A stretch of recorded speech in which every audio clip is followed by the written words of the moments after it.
ரோஜா நடிப்ப நிறுத்துறதுக்கு விஜய் தான் காரணமா? தளபதி அப்படி என்ன செஞ்சாருன்னு தெரியுமா? நடிகை ரோஜா 90கள்ல டாப் நடிகைகள்ல ஒருத்தரா வலம் வந்தவங்க. ரஜினி மாதிரியானவங்க கூட நடிச்ச அவங்க இயக்குனர் ஆர்.கே. செல்வமணிய காதலிச்சு கல்யாணம் பண்ணிக்கிட்டாங்க.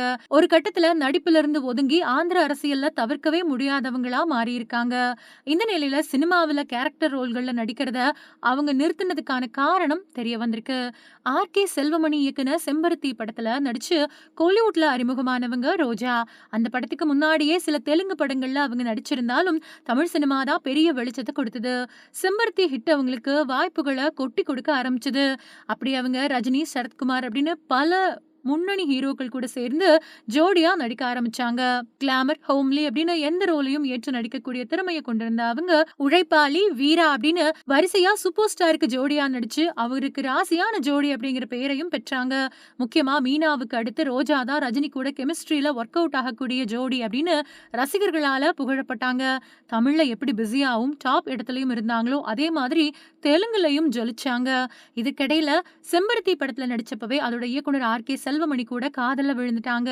2 பேரும் ரொம்ப வருஷங்கள் காதலிச்சாங்க. பின்னாடி வீட்டு சம்மதத்தோட கல்யாணமும் பண்ணிக்கிட்டாங்க.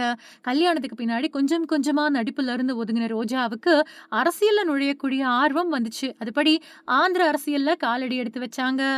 ஒரு பொண்ணு அதுலயும் நடிகை அரசியலுக்கு போனா அவங்க ஏகப்பட்ட அவப்பேச்சுக்கள சந்திக்க நேரிடும் அப்படிங்கிறதுக்கு ஏத்த மாதிரி ரோஜாவும் பல தடங்கல்கள சந்திச்சாங்க.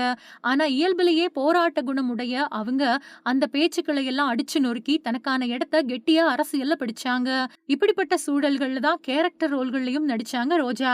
காவலன், சகுனி அப்படின்னு தொடர்ந்து அந்த கதாபாத்திரங்கள்ல நடிச்ச அவங்க சமீபத்துல கொடுத்த பேட்டி ஒண்ணுல மனம் திறந்து பேசியிருக்காங்க. நெஞ்சினிலே படத்துல விஜய் கூட ஒரு பாட்டுக்கு டான்ஸ் ஆடினேன். அப்ப அவரு ரொம்பவே ரிசர்வ்டு டைப்பா தான் இருந்தாரு. அதுக்கு பின்னாடி காவலன் படத்துல அசினுக்கு அம்மாவா நடிச்சேன். அந்த சமயத்துல விஜய் என்கிட்ட, "மேடம் நீங்க எனக்கு மாமியாரா நடிக்கிறீங்களா? சும்மா சொல்றாங்க" அப்படின்னு தான் நெனச்சேன். இத என்னால நம்பவும் முடியல, ஏத்துக்கவும் முடியல. உங்கள இன்னமும் நாங்க ஹீரோயினா தான் பார்க்குறோம் அப்படின்னு சொன்னாரு. அப்பத்துல இருந்து இனி அம்மா கேரக்டர்ல நடிக்கிறதில்ல அப்படின்னு முடிவு செஞ்சுட்டேன் அப்படின்னு சொல்லியிருக்காங்க நடிகை ரோஜா.